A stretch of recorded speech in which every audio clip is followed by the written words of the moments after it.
7:30 de la tarde, las 6:30 en las Islas Canarias. Muy buenas tardes a todos. Bienvenidos a la redacción abierta del Toro Televisión para analizar juntos lo que ha sido noticia en este día de miércoles, este día de octubre, que es un poco desazonador. Luego verán por qué les digo esto. Hoy ha empezado el macrojuicio por el accidente del tren Alvia a las puertas, a la entrada de Santiago. Como recordarán, de esto han pasado 9 años, es decir, que la justicia ha sido en esto lenta como casi siempre. Aquello produjo la muerte de 80 personas y dejó heridas a 140, muchas familias rotas. En esta situación en la que empieza el juicio, pues también tienen que saber que, pues que piden 4 años para los dos acusados y que para muchos los dos acusados son una parte de un engranaje que no ha subido escalones arriba en lo que son las responsabilidades de todos y cada uno. Lo vamos a recordar en el siguiente trabajo. Audiencia lo llevarás toda la vida. Momentos de tensión se han vivido esta mañana contra el exalto cargo de Adif a la salida del juicio por el accidente del tren Alvia de Santiago. El 24 de julio de 2013, el Alvia Madrid-Ferrol salió de la estación de Chamartín con 218 pasajeros a bordo. Casi 6 horas después y a pocos kilómetros de la estación de Santiago, en Angrois, ocurrió el accidente. El tren descarriló al llegar a la curva de Agrandeira al doble de la velocidad máxima. Después de una larga investigación hay 2 imputados, el maquinista Francisco José Garzón y el que era director de seguridad de circulación de Adif, Andrés Cortavitarte. Ambos se han sentado esta mañana en el banquillo y se enfrentan a 4 años de cárcel por 80 supuestos delitos de homicidio, 145 de lesiones y 1 de daños por imprudencia profesional grave. La juez encargada del juicio ha aceptado como prueba el último vídeo del accidente elaborado por Adif. Se trata de una reconstrucción de los últimos 100 segundos del viaje en el que se deja constancia de la suma de errores en la conducción del maquinista. Un vídeo muy polémico, ya que el letrado de las víctimas asegura que fue grabado con el claro ánimo de exculpar a Cortavitarte. Me parece una barbaridad jurídica, lo vamos a impugnar como cuestión previa porque entendemos que es un vídeo, es nuevo, que se aporta ahora, no sabemos quién lo ha editado, no sabemos de dónde ha salido. El abogado del maquinista insiste en que la causa del siniestro fue la carencia de un análisis de riesgo y de medidas de seguridad. Hoy, si el maquinista hace lo mismo, el accidente no se produce. Entonces, ¿qué es lo que faltaba?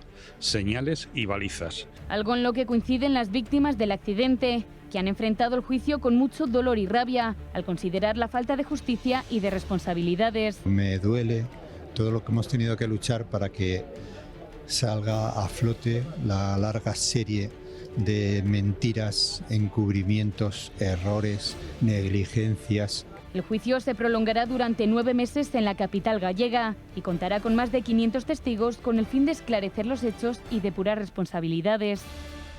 Todo lo que ha pasado en los últimos años es estremecedoramente repugnante, indigno de un país serio y del respeto que les debemos a los que fallecieron y a los que quedaron heridos y a todas las familias de unos y de otros. Por eso aquí hay que darles voz. Queremos saber qué piensan ahora que empieza el macrojuicio.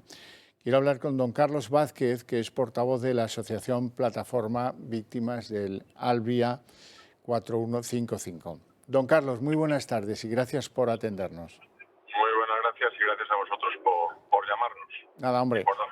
Vamos a ver, ¿qué sensación tenéis ahora que empieza el juicio las víctimas del accidente del Alvia?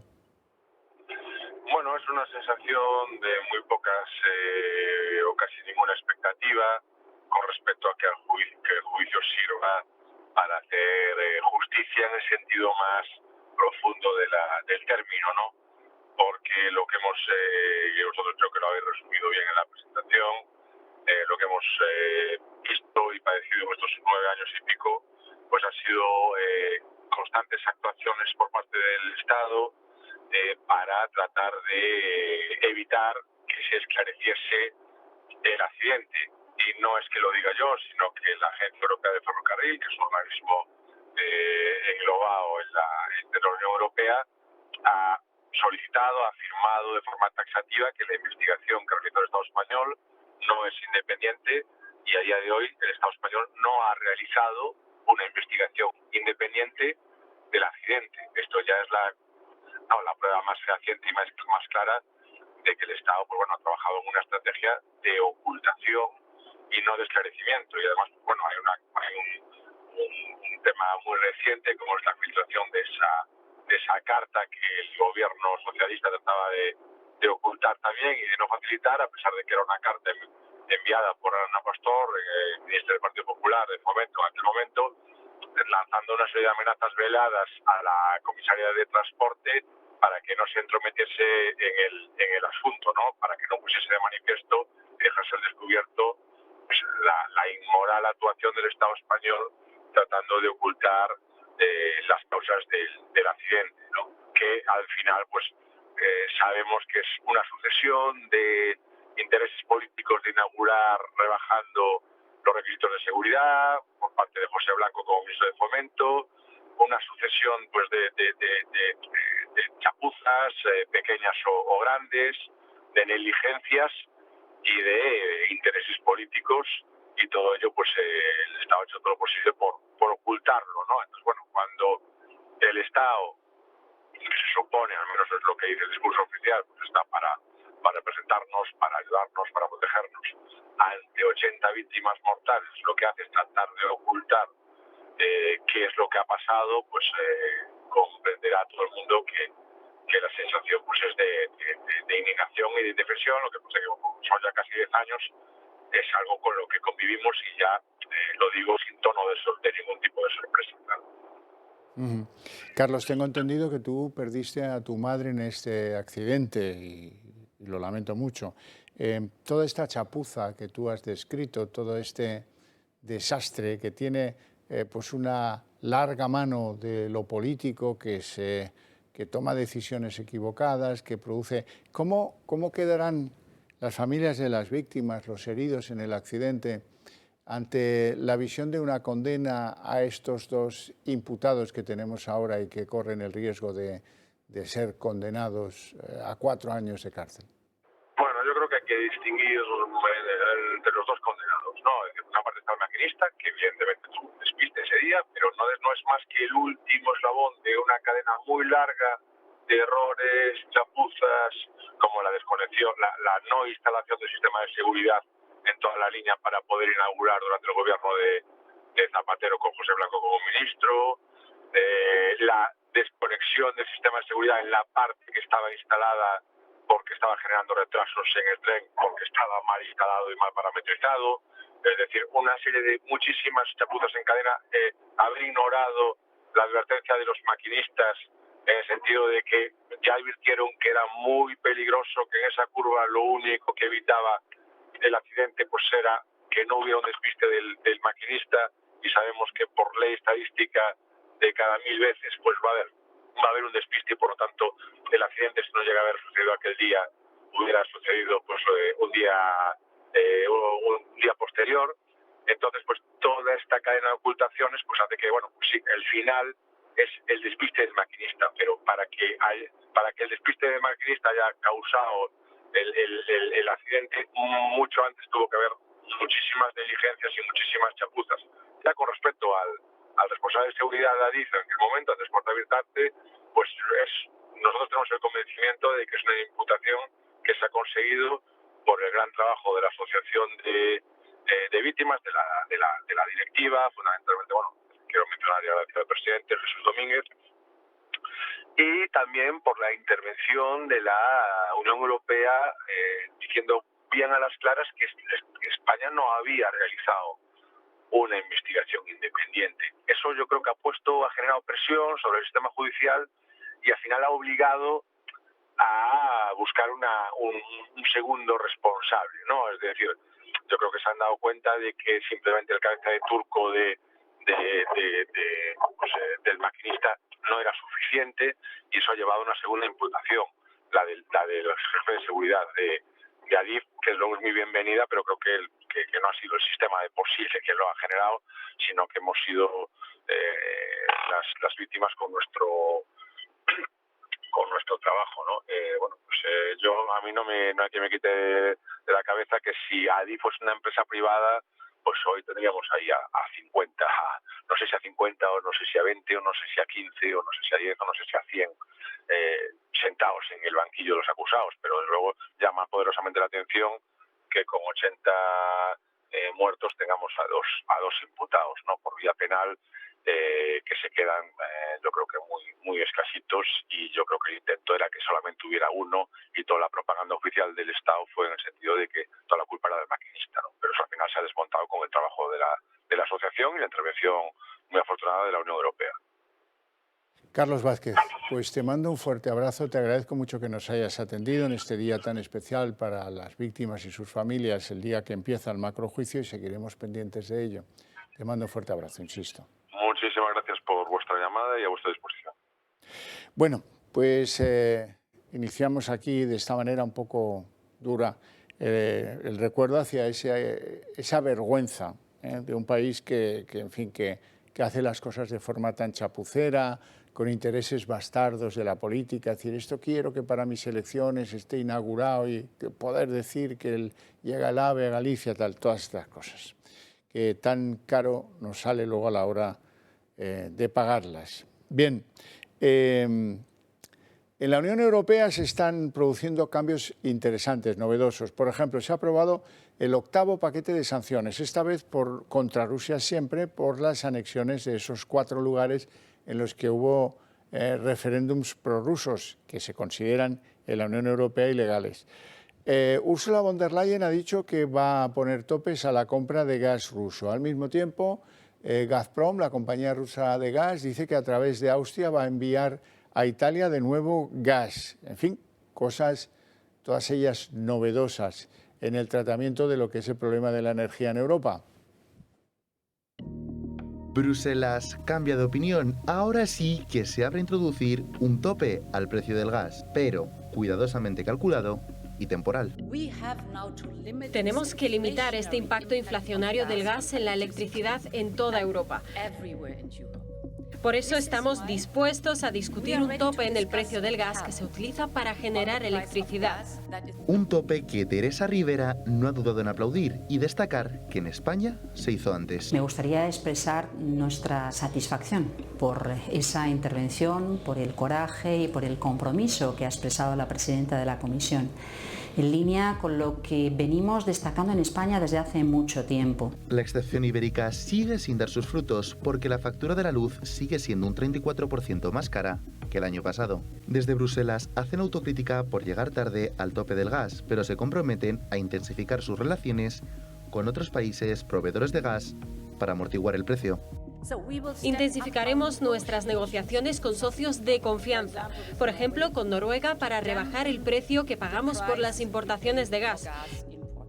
También ha sido muy crítica con las medidas de Alemania. El gobierno ha lanzado un paquete de 200.000 millones de euros para ayudar a sus industrias y consumidores, algo que no ha gustado en Bruselas porque no saben cómo va a repercutir al resto de los Estados miembros. Otros Estados miembros no tienen esta capacidad financiera y eso plantea un problema de cohesión dentro del mercado interior. Hay que mantener el funcionamiento del mercado interior y evitar distorsiones de la competencia, sin duda. Y también hoy la Unión Europea ha anunciado la 8ª ronda de sanciones contra Rusia, esta vez por la anexión de Putin de los territorios ucranianos.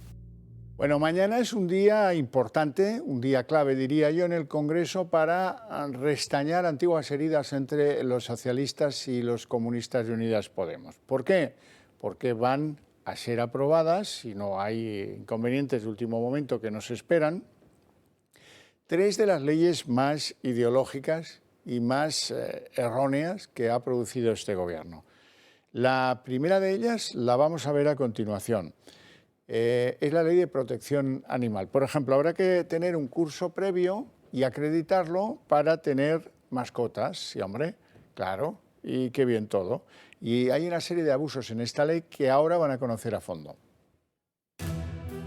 Las discrepancias entre PSOE y Podemos están a la orden del día, ya que parece que el gobierno no consigue ponerse de acuerdo, por lo menos de primeras. No lo hicieron con la ley del aborto ni tampoco con los últimos presupuestos generales del Estado. Y ahora parece que tampoco lo hacen con la ley de bienestar animal, la cual ya ha comenzado su andadura parlamentaria. Se trata de una exigencia histórica de Podemos que ha provocado multitud de problemas en el seno del gobierno de coalición y las críticas del sector. Pero ¿cuáles son los puntos más polémicos de esta ley? Pues a partir de ahora los animales serán clasificados como seres sintientes, por lo que todos aquellos que quieran tener uno tendrán que realizar un curso formativo, a lo que se suma además la prohibición de sacrificio con penas de hasta 36 meses de cárcel y la prohibición de venta. Este último punto causó diferencias entre ambos partidos, ya que supone el cierre de multitud de negocios. Además, los dueños no podrán dejar a sus mascotas en terrazas, patios o sótanos sin vigilancia, así como tampoco atados y sin ninguna supervisión, por lo que se acabó el ir a comprar mientras el animal espera fuera.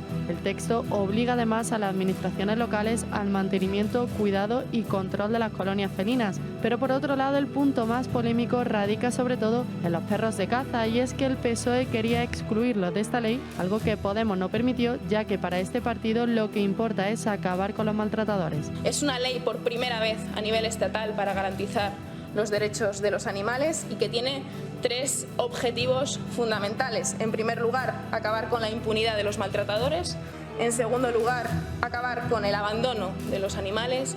Y en tercer lugar, acabar con el sacrificio. Esta enmienda llega hoy al Congreso para ser aprobada, excluyendo no solo a los animales auxiliares de caza, sino también a los que utilicen para espectáculos taurinos, un hecho que no termina de convencer al ala morada del Gobierno, y una ley que ha sido duramente criticada no solo por la oposición, sino también por las asociaciones de animales.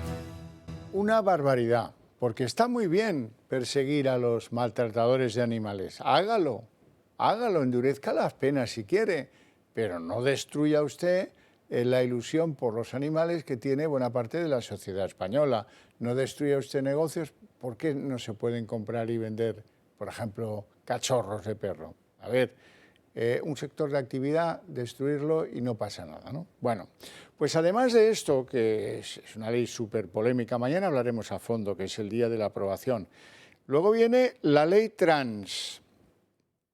¿Qué les voy a decir de la ley trans? Que ya les hemos hablado infinidad de veces. Pues que una de las cosas que tiene es que consagra que los menores puedan cambiar de sexo a voluntad, incluso operarse si quieren. Y luego está la ley del aborto, que ya es la tercera. De esta hemos hablado largamente y hay que volver a hacerlo, porque deja sentado, ilegalmente sentado, que las menores de 16 años no precisen del permiso paterno para abortar. Bueno, pues todo esto requiere una reflexión. El Gobierno pisa el acelerador en este último año de legislatura y posiblemente también de mandato. La ley trans, la ley del aborto y la ley de bienestar animal llegan al Congreso en medio de un más que claro clima de tensión entre los socialistas y Unidas Podemos. Es precisamente el Partido Morado quien las ha promovido y quien principalmente tendrá que defenderlas frente a la oposición, a sus socios e incluso frente al propio PSOE. Las críticas socialistas comenzaron en el momento en el que se conocieron las primeras pinceladas de la ley trans, una norma que obvia el sexo biológico para hablar de género, o dicho de otro modo, que ataca al feminismo clásico porque elimina el significado de mujer. ¡Ser mujer! ¡No es su sentimiento! Eso es lo que sostenía Carmen Calvo. La ley trans puede destrozar toda la legislación de igualdad. Y los de Podemos le dijeron que le vaya bonito. Quizá el punto más polémico de la ley trans es que permite a cualquier persona cambiar de sexo con una simple declaración en el registro sin que nadie pueda oponerse. Aún así, esto no haría que hombres ya condenados por violencia de género se librasen de la condena. Lo evitaría solo si el cambio de sexo se produce antes de la agresión. Menos mal que... El Partido Socialista es el partido feminista. La ley también prevé, entre otras novedades, permitir a menores de edad someterse a operaciones de cambio de sexo sin autorización paterna ni informe psicológico e incluye de forma gratuita tratamientos hormonales y cirugías para esa transición. Pero la posibilidad de que menores tomen decisiones sin el consentimiento de sus padres también es un problema en la ley del aborto. Las menores de 16 años abortarán a la carta sin que sus tutores tengan que saberlo. Se eliminan los 3 días de reflexión antes de abortar y se dará la píldora del día después de forma gratuita en muchos centros. El proyecto ideológico del presidente y su círculo está casi completo, mientras la oposición se prepara para pasar la tijera y eliminar todas estas leyes en cuanto llegue a la Moncloa. Pues eso va a pasar mañana.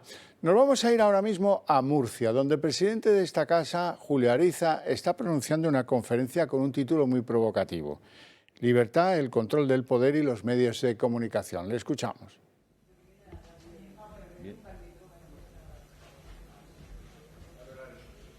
Viene por mí.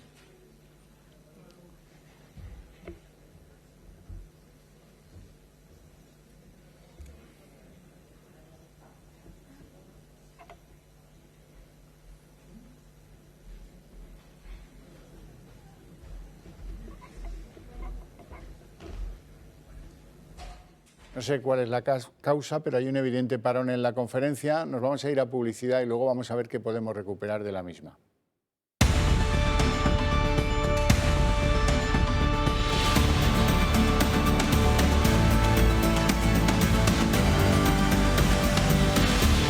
Ya estamos de vuelta, vamos a volverlo a intentar. Nos vamos a Murcia a escuchar a Julia Ariza en esa provocativa conferencia que lleva por título Libertad, el control del poder y los medios de comunicación.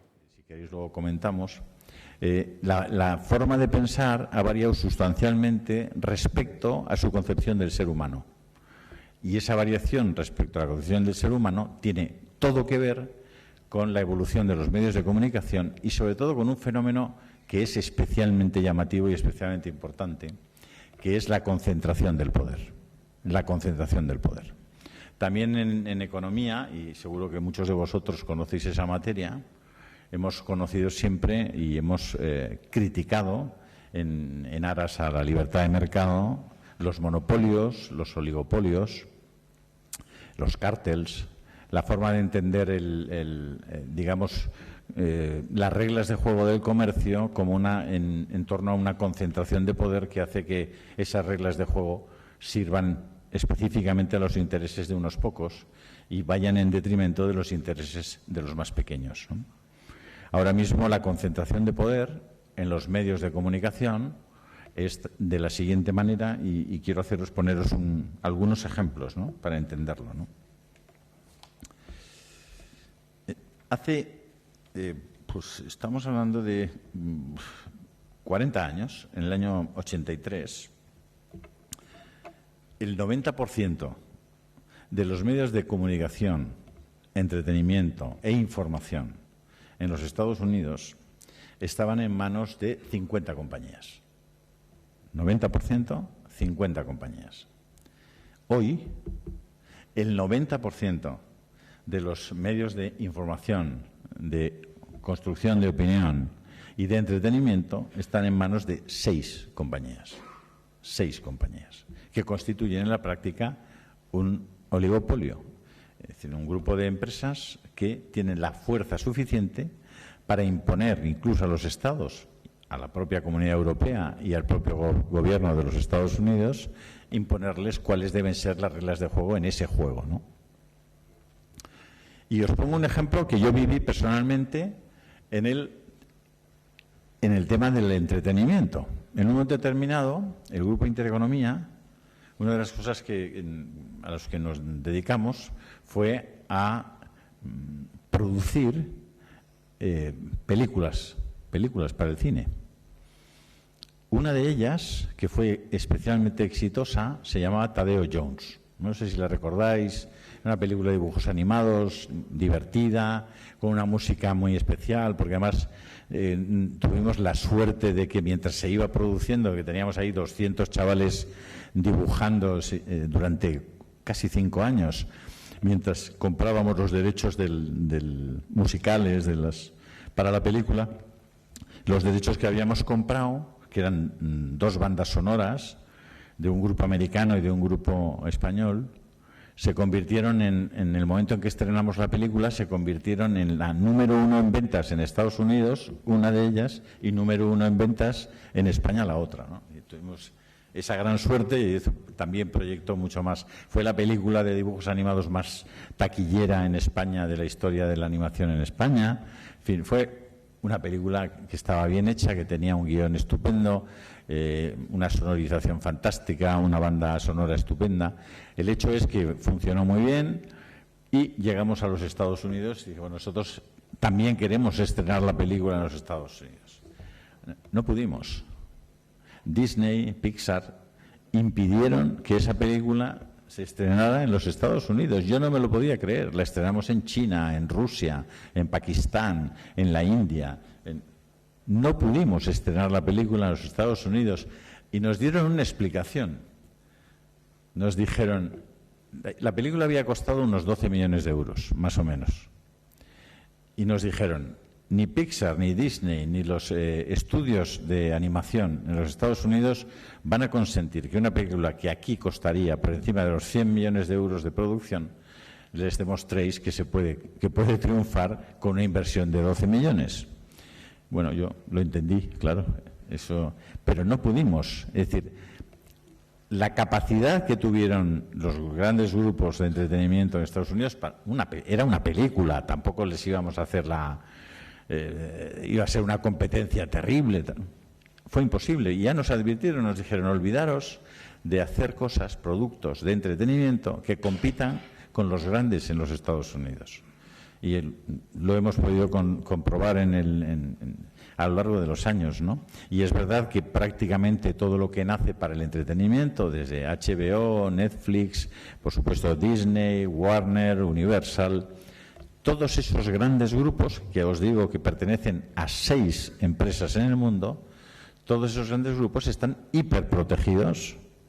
Por supuesto, allí donde van prácticamente no pagan impuestos, están todos radicados desde el punto de vista fiscal en paraísos fiscales y bueno, y tienen unas valoraciones en bolsa que te dejan, vamos, te quitan el hipo, ¿no?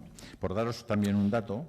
Bueno, interesantísimo el tema, la concentración de poder y en los medios de comunicación y de diversión y de comunicación, que son cada vez más los que hay que están en las dos cosas a un tiempo.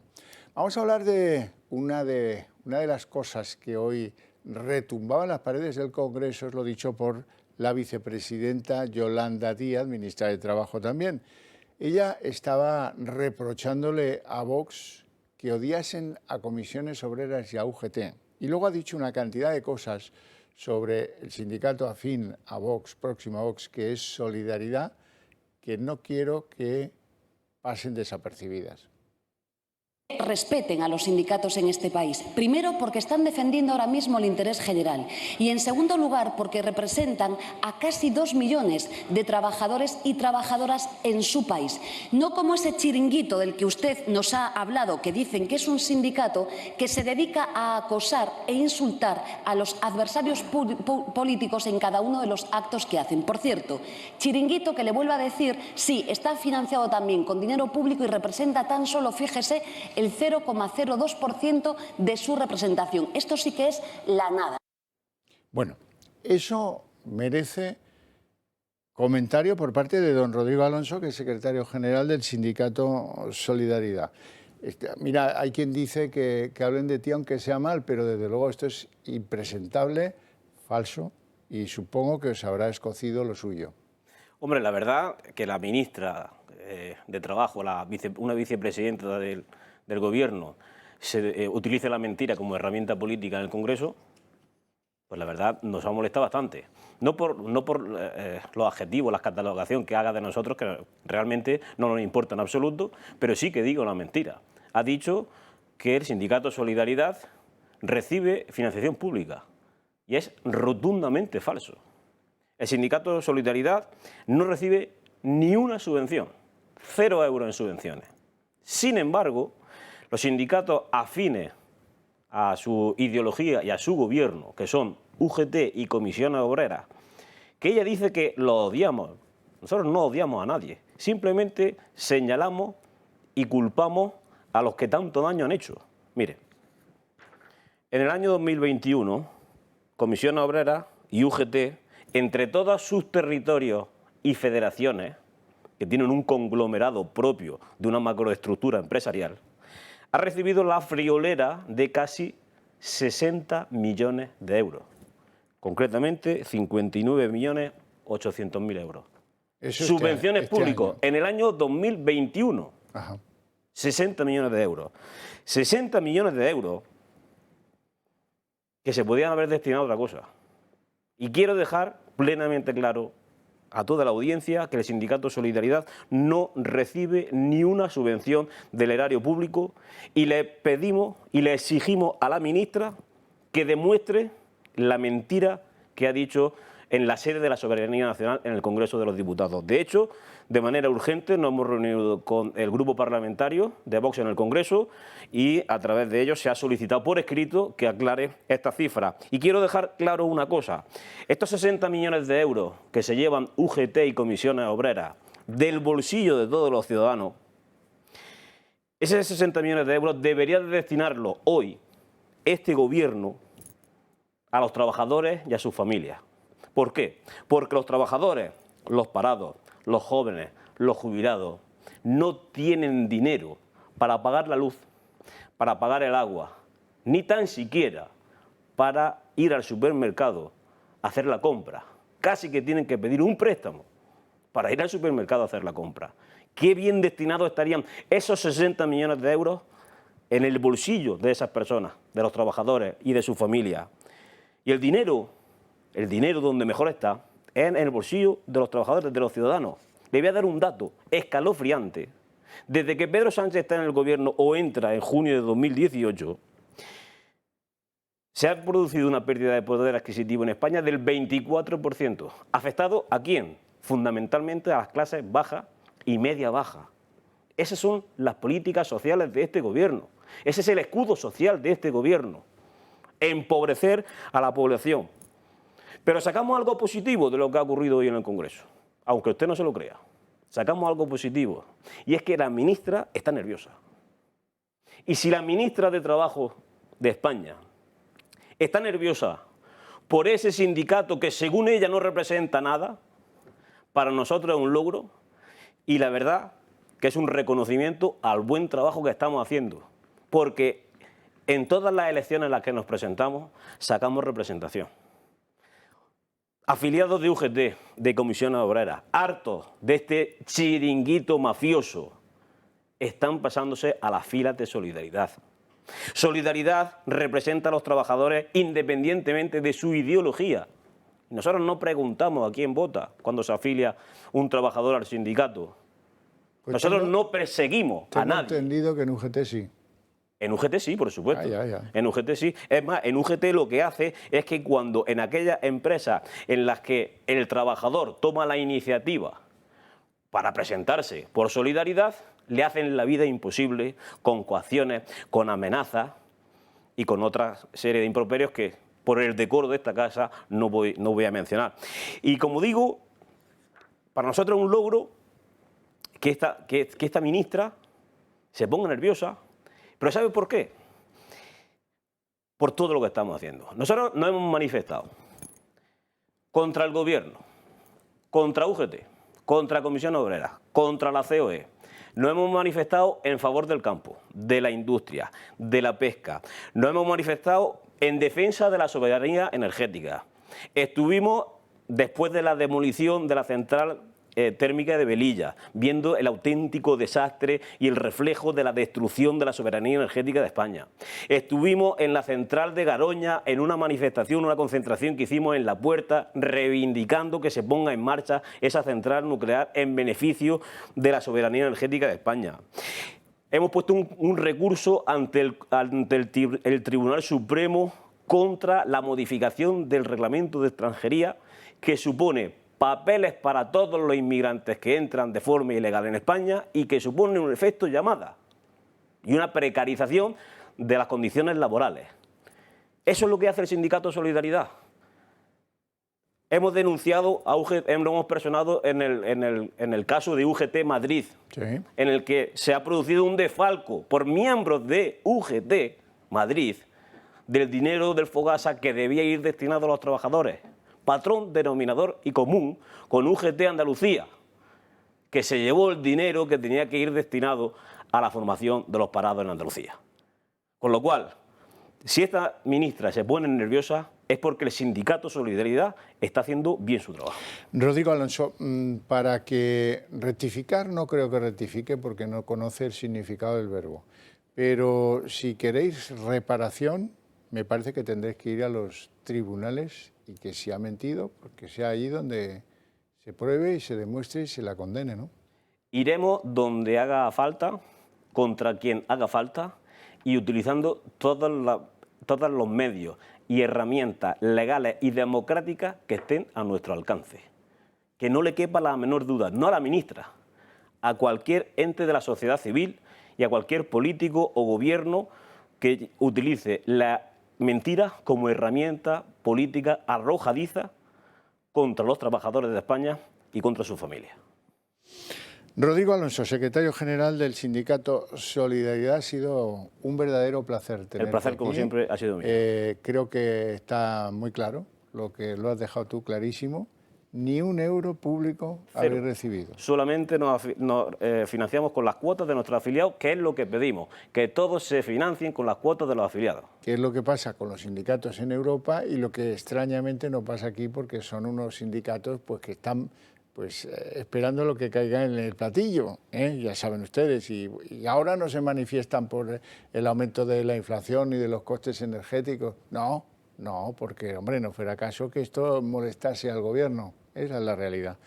Así Insisto, muchas gracias. Muchísimas gracias a ustedes. Fuerte abrazo a ti y a los que están contigo en solidaridad. Nosotros avanzamos. Quiero que sepan que las familias numerosas de este país van a perder algunas de las ayudas que ahora reciben por vía de su impuesto de la renta, si es que dan trabajo a domésticas que les ayudan en casa. Eso ahora va a decaer. El tope de las deducciones que va a tener una familia numerosa en su renta va a ser de 1.200 euros. 100 euros al mes. Ya me contarás. Vamos a verlo. Nuevo varapalo de Sánchez a las familias numerosas. El jefe del Ejecutivo va a eliminar la bonificación actual en la Seguridad Social por contratar a empleadas domésticas. En respuesta, la Asociación de Familias denunció esta medida y solicitó que el Gobierno reconsiderara su decisión debido al momento de dificultad económica que está afectando sobre todo a los hogares con mayor número de personas. Pues bien, el Gobierno no se plantea recuperar una ayuda que puede dejar en serias dificultades a muchos hogares y además lanzar al paro a infinidad de trabajadores de los servicios domésticos por la imposibilidad de pagarles. Por su parte, diferentes grupos han querido mostrar su apoyo hacia este colectivo. Hay más de 550.000 empleadas del hogar y una de cada 4 se encuentra en situación irregular y podrán ser más si se penaliza a las familias numerosas sin la bonificación. Destacan que es urgente que se puedan conseguir apoyos de los diputados y de los diferentes grupos para alcanzar una mayoría que permita aprobar la enmienda que mantenga la bonificación para estas familias numerosas. Por su parte, diferentes grupos han querido mostrar su apoyo hacia este colectivo. Que ustedes siempre mienten cuando hablan sobre Vox, pero también para evidenciar que son ustedes, todos ustedes y no nosotros, los que, habiendo gobernado este país durante muchos años, han discriminado al colectivo de las empleadas del hogar. Las han discriminado ustedes negándoles hasta la fecha el acceso a las prestaciones por desempleo. Pues bien, esto deja a muchas familias en una tesitura en la que no van a poder pagar a una trabajadora del hogar. Una situación en la que muchos padres no se pueden hacer cargo de todo. Y todo ello sumado a unos gastos por la inflación que multiplica por todo el tamaño de su hogar. Pues ya lo saben. Bueno, muchos españoles, antes estábamos aquí con el secretario general de Solidaridad y hacía mención de la crisis energética y sus efectos devastadores sobre los consumidores españoles y especialmente las clases medias bajas, los trabajadores, ya no les cuento los que están en el paro, pues que también, muchísimo, tremendo. Los pensionistas, igual. Bueno, uno de los elementos, ahora mismo estamos conociendo cómo a Italia va a llegar gas de Rusia, porque los rusos tampoco quieren romper con todo el mundo, y a Italia va a llegar gas de Argelia.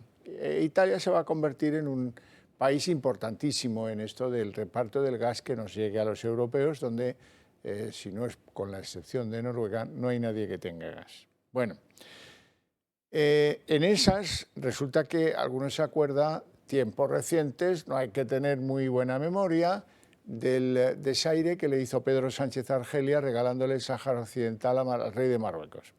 Desde entonces se llevaron al embajador, desde entonces hemos tenido 1001 problemas que nos han recortado lo que llegaba con toda naturalidad y desde hace más de 40 años gas argelino a España, con 2 gasoductos estupendos, uno cerrado y el otro pues al trantrán, recibiendo muy poco gas, un gas que se va a tener que pagar muchísimo más caro.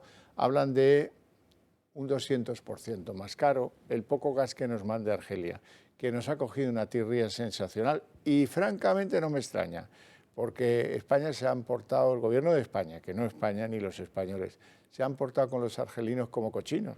Pero bueno, eso es una opinión. Hoy en el Congreso de los Diputados se suscitaba esta polémica, lo hacía en nombre del Partido Popular Valentina Martínez y ha puesto así de nervioso a Álvarez.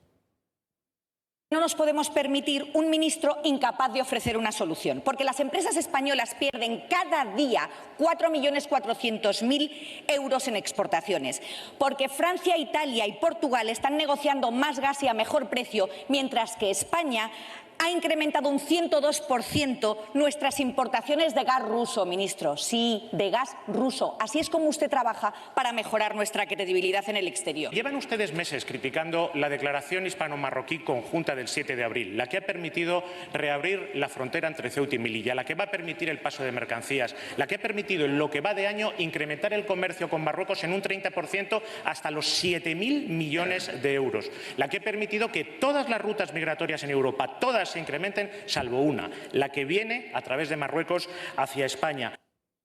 Pero ¿qué motivó el enfrentamiento por el gas argelino? Eso no lo explica.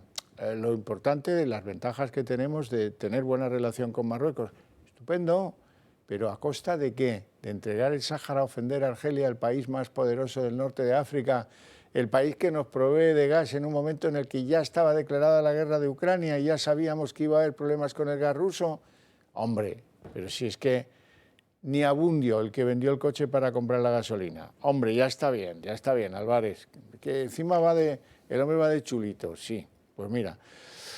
Bueno, les recuerdo que para escuchar gente que habla claro y que comparte con ustedes valores e ideas sobre la libertad y tantas otras cosas, tienen ustedes a disposición esta casa, el Toro Televisión. Y les ruego que estudien, si les es posible, la dificultad económica, yo ya entiendo que es compleja, les pido muy poca ayuda, muy poco dinero, apenas mucho menos que el que costaba una suscripción a un medio de comunicación.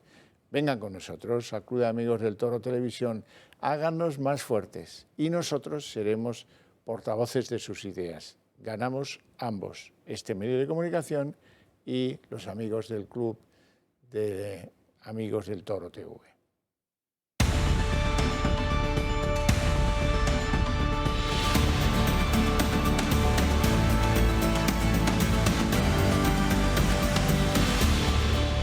Son las 8:18 jóvenes minutos, momento en el que abrimos la mesa de análisis político. Hoy les presento a mis invitados aquí, dos abogados, por cierto. Don Fernando Fanego, muy buenas tardes. Muy buenas tardes, don Xavier. ¿Todo bien? Un placer, de momento sí. Me alegro mucho. Don Manuel Pino, eminente jurista y vicepresidente del Club Liberal Español. Muy buenas tardes. Muy buenas tardes, Javier. ¿Todo bien? Todo bien, una tarde estupenda, además hay fútbol luego, que eso es muy importante, para la distracción de todo lo político que nos tiene agobiados. Es verdad, es verdad. Ya tiene usted razón, ya. Bueno, hoy ha habido en el Congreso pocas cosas de interés, si acaso tres. La primera, el encontronazo típico de todas las sesiones de control entre el presidente del Gobierno, Pedro Sánchez, y Cuca Gamarra, a propósito de, pues mire, las ayudas son poco relevantes, mire, usted está con unos presupuestos que son un lío de gasto monumental, etcétera, etcétera, etcétera. Véanlo. Y a costa del esfuerzo y sacrificio de los españoles, usted dispone de 27.000 millones de euros de sobrerecaudación. Pero ¿y usted? ¿Qué sacrificios está dispuesto a hacer? En 4 años vamos a haber revertido todos los recortes en el Sistema Nacional de Dependencia que ustedes perpetraron cuando gobernaban este país. Los socialistas nunca han sacado a España de una crisis. Eso sí, nos han metido en todas y lo están volviendo a hacer. Reconózcalo, sus presupuestos son puro cálculo electoral. Usted necesita el dinero, que es de todos los españoles, para comprar voluntades. Si están los datos, si los datos están ahí, en 2 años hemos recuperado los niveles de empleo previos a la pandemia y como consecuencia de la crisis financiera y de la respuesta neoliberal que se dio en forma de ajustes, de recortes al estado del bienestar, se tardaron 10 años en recuperar los niveles previos de empleo. Los niveles de empleo sí, los económicos no. El crecimiento económico, presidente, no se ha recuperado. Somos el último país de la OCDE en recuperarlo. Sí, es una vergüenza. Por cierto, ha habido otro encontronazo interesante entre Iván Espinosa de los Monteros y Nadia Calviño sobre quién recibe esos colectivos que dicen que reciben las ayudas de este gobierno que no deja a nadie atrás. Ya saben, el gobierno de la gente, creo que le llaman. Me resulta usted desconcertante. El otro día y hoy también se muestra usted orgullosa del trabajo de este gobierno en materia económica. Espero que no. Señora ministra, espero que no esté usted orgullosa de estar empobreciendo a España, usted y su gobierno, porque en 2021 España fue el país donde más aumentó la pobreza en toda Europa. Me enternece ver al Partido Popular y a Vox tan preocupado por los pobres de España. ¿Por qué votan en contra de que establezcamos un impuesto a los más ricos? ¿Por qué votan en contra de que establezcamos un impuesto al sector bancario y a las grandes energéticas de nuestro país? ¿Por qué votan en contra de todas las medidas que hemos puesto en marcha para apoyar precisamente a las clases medias y para proteger a los más vulnerables? Que ustedes están comprometidos en erradicar la riqueza. Nosotros preferiríamos erradicar la pobreza. Desde que ustedes han llegado a este gobierno, señorías, no conozco ningún español que haya prosperado, excepto ustedes, por supuesto, ustedes y los indocumentados de Podemos. Pues tiene usted que revisar a sus amigos. ¿Eso quiere decir que no conoce a nadie que perciba el salario mínimo interprofesional? Eso por decir algo. Mira, podía haber dicho el bono cultural, porque del bono cultural hablaremos dentro de un poco. ¿Cómo está la cosa? Siempre con los mismos mantras. Todo esto empieza a ser un poco cansino, ¿verdad? Es una vergüenza, porque todo el trabajo que han hecho presupuestario con prisas ha sido para contentar al socio para la permanencia de Sánchez y con tintes absolutamente electoralistas. Y eso es lo que ha primado. No han puesto una paga, un gasto especial para clases menos favorecidas y nos han dicho con qué van a pagarlo. Han empezado a gastar, a poner cosas, jugando con la propaganda y luego pues han hecho unos cortes, Javier, unos cortes muy preocupantes. O sea que la gente que gane más de 21.000 euros hasta para arriba, eso ni se toca. Vamos a ir 21 euros para abajo y vamos a hacer unos retoques finos para ahí, pero si es que la fiesta la van a pagar la clase media que es de 21 para arriba, que hay muchísimo más de 21 para arriba, que no le han hecho absolutamente nada en las medidas estas electoralistas. Todo lo que han hecho es electoralismo porque estamos en música electoral. Y además, una cosa que es de reproche absoluto es la dinámica del frentismo que impuso Zapatero y que seguimos entre ricos y pobres, entre buenos y malos. Es una vergüenza. Todo lo que han hecho es para los ricos. El que tenga 3 millones, la gran fortuna. El rico, el que haya heredado unas parcelas de su padre o lo que sea, ya es el supermillonario, el superrico. Vamos a ir contra los ricos para dárselo a los pobres, de Robin Hood por la vida, para enfrentar a la sociedad española en este planteamiento desde Zapatero, guerra civilista, pero no del diálogo, desde la comprensión, desde la discrepancia y desde el respeto. No, no, los buenos y los malos. Y en esa banda estamos. Esto es el presupuesto que han hecho, tienen muchísimo populismo, muchísima demagogia y todo es para la propaganda. Y además no dicen con qué lo van a pagar, con unos datos de ningún rigor presupuestario, con un déficit que no se sabe cómo va a acabar la cuenta final y sin saber con qué se va a pagar eso. Y todo que va para más deuda, ¿hasta cuándo? ¿Hasta qué infinito vamos a llevar la deuda? Para empobrecer y obligar a generaciones futuras. Es un planteamiento sin ningún rigor, muy improvisado para mantenimiento de Sánchez. Fernando Fanego. Y aparte de lo que dice el compañero, hay que significar una cosa, que está haciendo un país drogodependiente absolutamente del subsidio. Está necesitando la necesidad... El chequecito, el no sé qué... Sí, pero son votos, al fin y al cabo son forma de conseguir los votos, aparte de la propaganda. Hemos visto la jugada de Radio Televisión Española porque necesitan vital tener a alguien allí que controle los medios de comunicación y sobre todo un medio tan importante como es la televisión pública que pagamos todos. Pero... si hay algo más execrable que puede hacer un gobierno es jugar con el pan de la gente que realmente lo necesita. Y como bien decía antes el compañero, que lo refería muy bien, es decir, el que realmente lo que venden ellos en el Congreso o en los medios de comunicación es que quieren tocar la renta de las personas que tienen más capacidad o tienen más situación de riqueza o situación económica mejor, cuando es completamente diferente. Es decir, afecta directamente a las clases medias, que es casualmente lo que cualquier partido social comunista busca, es decir, eliminar la clase media. Necesita, como he dicho antes cuando he iniciado el speech, necesita drogodependientes. Pobres dependientes. Claro, exacto. Buscar la necesidad de encontrar una solución en el Estado. Con un dato añadido, en el día de hoy el Banco de España le ha sacudido, pero bien, al Ministerio de Economía y a su titular Nadia Calviño.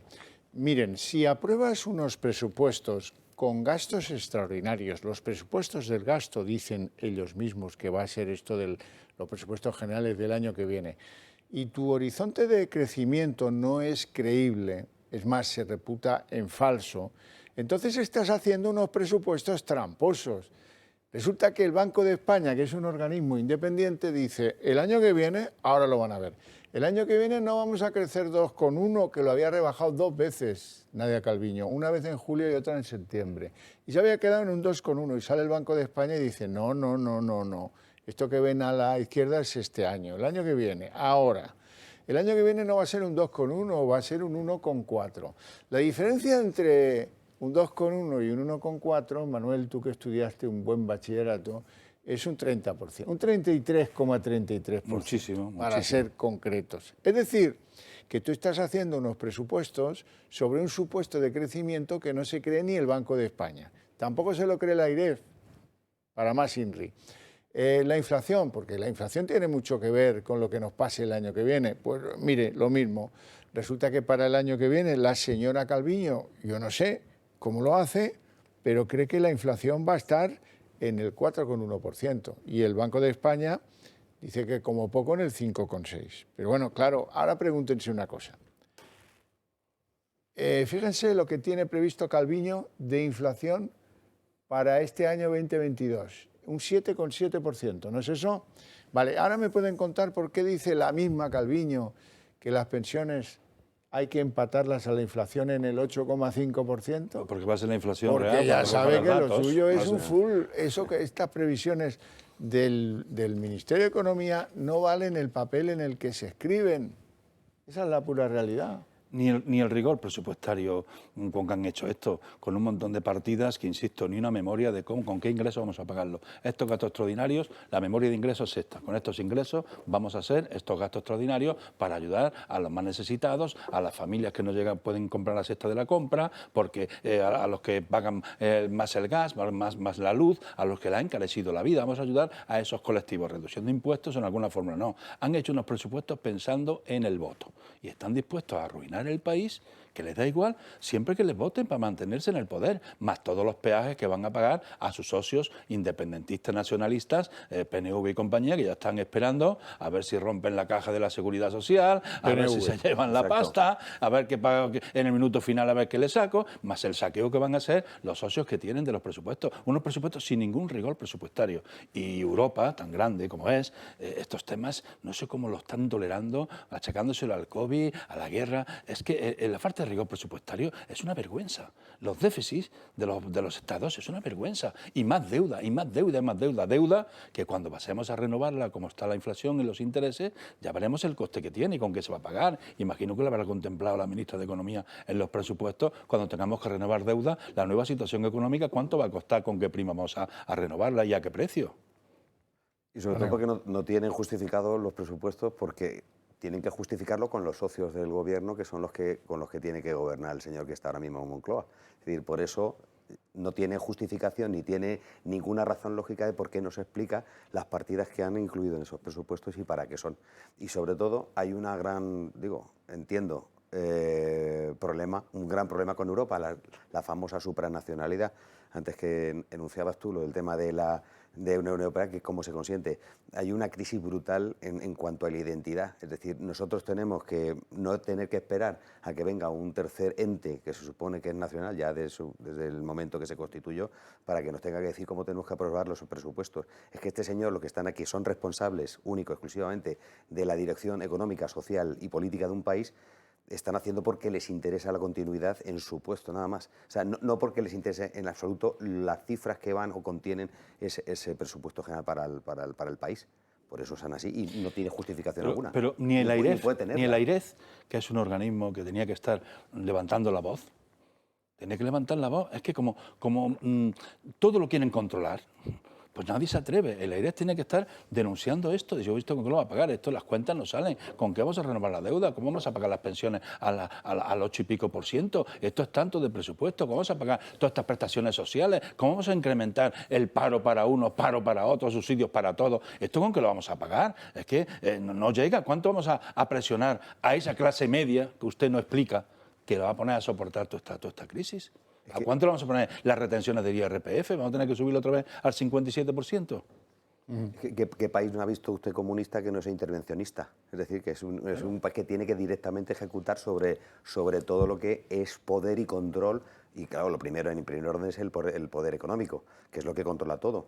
Vuelvo a lo de antes, es decir, la necesidad de tener siempre a la clase media totalmente inhabilitada y depender siempre del voto de la gente que se supone que es la que necesita de vivir del Estado. Por eso es un país comunista, porque interviene directamente populista, en lo que... ¿no? Y un enemigo. Sí, no, yo creo los que ricos, socialistas tienen lo mismo. las eléctricas, las bancas y las multinacionales. El enemigo.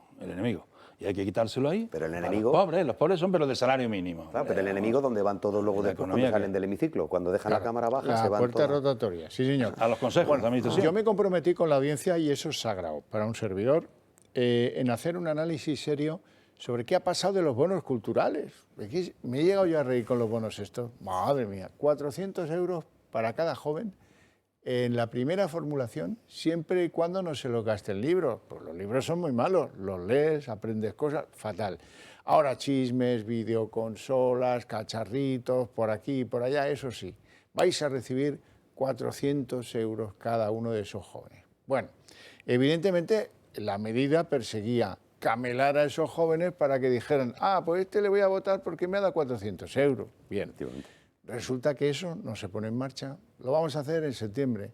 Ha llegado septiembre. Yo se lo he dicho aquí muchas veces. Si conocen a algún joven que ha cobrado 400 euros, mándemelo para acá, que le quiero entrevistar. No, ¿verdad? Claro, sí, ya lo busco intensamente, no crean que no, pero no hay manera. Esta es la realidad de los bonos culturales prometidos por Sánchez. Esa es otra, porque de lo que promete luego resulta que cumple, decía muy pomposa Nadia Calviño, la renta mínima vital. Pero si dijisteis que iba a ser para 500.000 y no han llegado a 150.000, ¿pero dónde vas? Vamos con el bono cultural. 400 euros dan para mucho. Eso es lo que profesa el gobierno. 400 euros para ópera, teatro, cine, museos, libros, prensa, conciertos, danza, música, películas y series online, videojuegos. Y del 500.000 de jóvenes a los que iba destinado, solo lo han solicitado apenas 180.000. Según el gobierno, porque ha habido una avalancha de solicitudes. Estamos teniendo una luz de solicitudes y por lo tanto a veces hay que esperar un poco, que es la primera vez que lo hacemos. Cuando esto funcione a lo largo de varios años, pues el mecanismo estará mucho más rodado y habremos podido corregir algunas deficiencias que se hayan podido producir. Pero el Ejecutivo pretende ahora darle continuidad. De hecho, ya ha sido añadido a los presupuestos generales del año que viene y eluden así el fracaso con el que se pretendía llamar a todos los jóvenes que votan por primera vez en las próximas elecciones. Por favor, aprovecharlo. En total han sido 210 los millones de euros que el Gobierno ha invertido en plena época de crisis en el que ha denominado Bono Cultural Joven. 3,5 millones se han destinado solo para darle publicidad y los 400 euros que se regalan no sirven para todo lo que los jóvenes puedan necesitar. 200 euros son para gasto en artes en vivo, como ir a un festival, que no servirá, por ejemplo, para acudir a un espectáculo deportivo, ni taurino ni gastronómico. 100 euros son para adquirir productos culturales. Entran los videojuegos, pero no los libros de texto curriculares, ni la papelería ni equipos de software. Y la misma partida también para el consumo de cultura en línea. Eso sí, las plataformas online con cargo al bono cultural estarán limitadas a un máximo de 4 meses. Pero otra polémica que se desata es la burocracia. Muchos denuncian que acceder al proceso telemático a la primera es todo un reto, eso a pesar de ser nativos digitales. Otros incluso critican que deban esperar hasta semanas para resolver su trámite e incluso que deban hacerlo de manera presencial coincidiendo con horario escolar. En definitiva, que lo único para lo que ha servido el bono cultural del Gobierno es para beneficiar a las 525 empresas que consiguieron una subvención por adherirse al plan. Más de lo mismo y más claro que el agua, ¿no? Lo que se pretende con la medida, no hay duda sobre eso. Manuel. Bueno, comprar voluntades, en definitiva es comprar voluntades, electoralismo y comprar voluntades con la propaganda. Hay mucha propaganda, que se queda en nada, mucha propaganda. Volviendo a la época de Zapatero, pues cogió 15.000 millones electoralistas para un plan que se llama que se perdieron y lo mandó al ayuntamiento para que lo emplearan en lo que quisiera. 15.000 millones de euros a un plan usted gásteselo en lo que tenga por población y regaló allí dinero para en época electoral, todo en época electoral. Ahora con esto, le falta decir, y el que me acredite que me ha votado, le voy a hacer también, o le voy a dar 200. Ya, pero tráigame los certificados, porque quiero ganar, o le doy 1.000. Pero es una vergüenza todo esto. Porque hay muchos que luego resulta que cambian de opinión. Sí, tendrán que mirar el voto en la mesa y darle un certificado para Sánchez. Es una vergüenza, pero claro, es que esto es así, el populismo está impregnando todo. Pero fíjese que es curioso, sobre todo, que es que lo hace un gobierno que es el que más gasta del mundo. Es el que más gasta, es el que tiene más presupuesto para gasto público, unos 200 millones de asesores. Casualmente lo hace, además lo hace sin ningún tipo de pudor. Lo hace directamente, además para dar pompa y dar pábulo a una cosa que lo primero que tenía que gastarse el dinero del bono cultural es el ministro que no tiene una sola carrera terminada. No tiene ni un primer curso terminado, ese señor. Es que es curioso. Yo lo conozco desde que yo tenía 18 años y siempre fue cargo del Partido Socialista en Cataluña. Pero bueno, pero es un estómago bien agradecido porque viene de la política. Ahí ha triunfado, pero vamos, ¿cómo? Ya te digo. Yo soy profesional de la política. Un aparachi, que se decía. Profesional, un aparato. Yo soy afortunadamente hijo de la educación general básica de este país y me siento afortunado por haber estado cursando esos estudios en esa época. Pero este señor igual, este señor que se supone que el que tiene, con lo cual yo creo, antiguamente en nuestra época estaba mal visto que la gente no tuviera unos estudios y si no tienes unos estudios tenía que decir buscarte la vida, pero no utilizar de una forma tan, como has dicho tú, populista o tan precaria para comprar la intención de un voto a un chaval que todavía no tiene formado realmente lo que le interesa. Es que es lo más grave, pero que termine el ministro la carrera, hay que estudiar algo, hombre. Lo primero que tienen que hacer con toda esta subida de impuestos y todo este esfuerzo que viene la ciudadanía es predicar con el ejemplo ellos. En algún lado tienen que mirarse la cuenta de gastos, se lo tienen que hacer mirar de este estado tan ceboso que tenemos y tan gastoso, tienen que dar ejemplo en la cuenta de gastos ellos mismos, con estos gobiernos, asesores, unos gestos, que la población vea que se ajusta el cinturón todo el mundo y que si hay que pagar más impuestos, pues que los primeros es el gobierno dar ejemplo, pero no. Pero hay una cosa muy importante en todo esto de la campaña electoral en marcha, es que estamos hablando poco de la pasta europea, que era su gran reclamo, los millones que venían de Europa, aquellos 170 millones, 140.000 millones, 70.000 en préstamos, 70.000 a fondo perdido. Ahí ha habido falta de rigor en algo, ahí se ha perdido ya ese empujón, que querían cambiar la economía del país, que querían modernizarlo, que nos daban 140.000 millones, los viajes a Bruselas. Pues ahora estamos con otras cosas más de Podemos y más domésticas, pero esa parte sustancial, ese solomillo, ni cómo se ha gestionado, ni quién ha sido el beneficiario, ni dónde han ido los fondos, cuáles son los proyectos de modernización de la economía, qué proyectos futuros nos van a poner en órbita en el mundo como líderes de algo y tal. Ahí hay una serie de silencios, por lo menos sospechosos, pero no hay... Puntualización. Yo conozco bastante a don Manuel Pino, sé que es un caballero, un jurista imponente, y cuando ha dicho ceboso, no se refería a IZ, se refería a los presupuestos. Al Estado gastoso. El Estado ha dicho ceboso y gastoso. Un Estado muy ceboso, muy gastoso, con mucha grasa, de gastos innecesarios, no eficientes, no para el interés general. Me ha parecido prudente matizarlo. Por ha hecho muy bien la aclaración, ha estado muy oportuna, muy oportuna su aclaración. No me libre. Bueno, yo les hablé al principio que había habido 3 momentos relevantes en el Congreso, en la sesión de control al Gobierno. El tercero nos lo proporciona María Jesús Montero. La han criticado porque se han aumentado el sueldo de sus señorías y ella dice que los que no estén a favor son antipolíticos y que la etiqueta la va a poner ella misma. Se va a poner etiquetas a los antipolíticos. Yo este discurso que lo que pretende es hacer antipolítica, que lo que pretende es poco menos que trasladar que todo lo que cobran los políticos, todo lo que se destina al trabajo de los políticos es dinero mal empleado, pues probablemente ese discurso lo sostienen aquellas formaciones políticas que les gustaría que solamente tuvieran la representación de los ciudadanos, los ricos, aquellos que se lo pueden pagar por nacimiento, por cuna. No. La veo muy amargada. Más de lo mismo. Es que solamente los ricos se dediquen a la política, no quieren que nos dediquemos. Si hubiera exámenes para diputados, con un poquito de rigor, yo creo que habría unos suspensos tremendos en el Congreso y en el Senado. Porque ahí vemos lo que hay en los grupos parlamentarios. Manuel, esta mujer tenía que haber ido al Congreso con una sonrisa, dientes, que decía aquella famosa folclórica, dientes. María Jesús, dientes. Han tenido la potra en Andalucía de que ha llegado una magistrada y ha dicho hubo errores en la investigación del caso Isofotón. El caso Isofotón, no se acordarán, pero es una investigación judicial que persigue qué pasó con 80 millones de euros inyectados de forma irregular por los anteriores gobiernos del PSOE en Andalucía, desde el 5 hasta el 12, en los que estuvo hasta aquí metida María Jesús Montero. Así que, hombre, digo yo que hoy era un día para estar contenta, no para estar así tan enrabiada y tan amargada. Y sobre todo porque cuando le han subido el sueldo a uno, yo creo que tiene que estar contento. saber que tiene un poder y una capacidad retributiva muchísimo más alta que la que tienen los demás.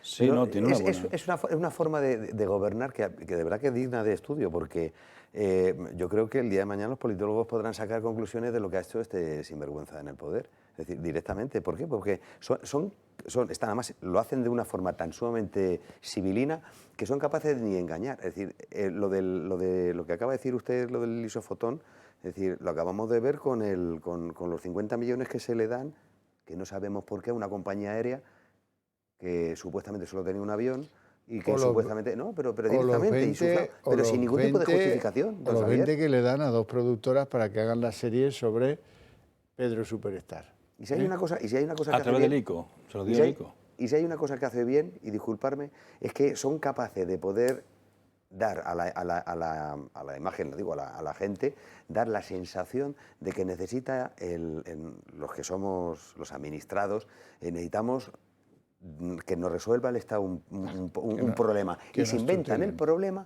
para justificar esa partida y darla. Lo de los puntos morados, por ejemplo, en los aeropuertos, de las señoras que son agredidas por los señores en un aeropuerto. Vaya usted a la policía, para que usted crea un organismo que se supone que son para alimentar a otras bocas de gente que vaya a estar ahí, ¿no? Si usted tiene la policía y tiene las fuerzas de orden público y de seguridad en el aeropuerto, para que si hay algún tipo de altercado así o cualquier tipo de violencia, directamente se denuncia ahí, los puntos morados. Bueno, pues se crea eso. Pero lo más grave de este personaje es cómo ha deteriorado las instituciones, cómo ha querido asaltarlas, controlarlas. Desde el fiscal general, una señora con carné ministra de él, y le da igual. Lo mismo le da a Juana que su hermana, la pone. Llega el Centro de Investigaciones Sociológicas, una persona con carné para que le haga a la medida y les ayude. Bueno, que al principio no sabía, pero es que todo lo que estamos viendo es que hace encuestas ad hoc que no tienen que ver nada con el resto de las empresas de Moscovia. Y cuando no lo aceptas, te echan como al del Instituto Nacional de Estadística o a la señora del CNI. Del CNI. Al señor del CNI. O sea que es que todas las instituciones que le molestan, y ahora está con el control del Constitucional y del Poder Judicial, donde quiere asaltarlo. Ahí quería yo llegar, porque se está llegando al punto en el que va a tener que marcharse Lesmes, porque esto no avanza. Los progresistas del Consejo dicen que van a estudiar una nueva manera de llegar a un acuerdo a través de otras. De momento, miren a qué día estamos y no hay ninguna solución al conflicto. La salida de Lesmes de la presidencia del Consejo se acerca. Esta mañana ha fracasado el nuevo intento de los vocales para nombrar a los 2 magistrados progresistas para el Constitucional. Se trataba del tercer encuentro de la comisión negociadora y por el momento no se ha fijado una nueva fecha para poner fin a la falta de acuerdo.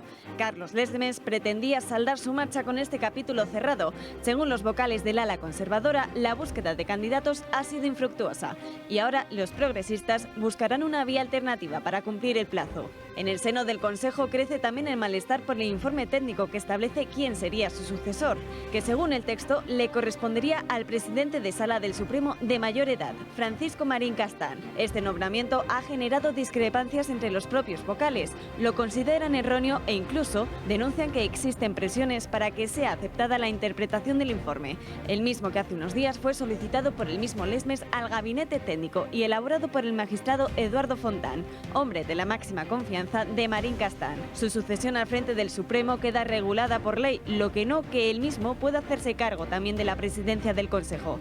Aquí las valoraciones difieren, aunque Lesmes y el gabinete conciben que la presidencia del máximo órgano de gobierno de los jueces y del Consejo es una titularidad conjunta e indisoluble.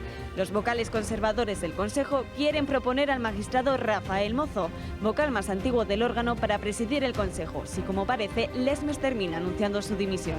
Un anuncio que en todo caso se producirá antes del 12 de octubre, aunque muchos apuntan que todo dependerá de la sintonía entre el gobierno de Sánchez y el Partido Popular, tras la aparente decepción de la visita del comisario de Justicia de la Unión Europea, Didier Reynders, para renovar el Consejo General del Poder Judicial. Como dicen los futboleros, hemos entrado en tiempo de descuento. Ya.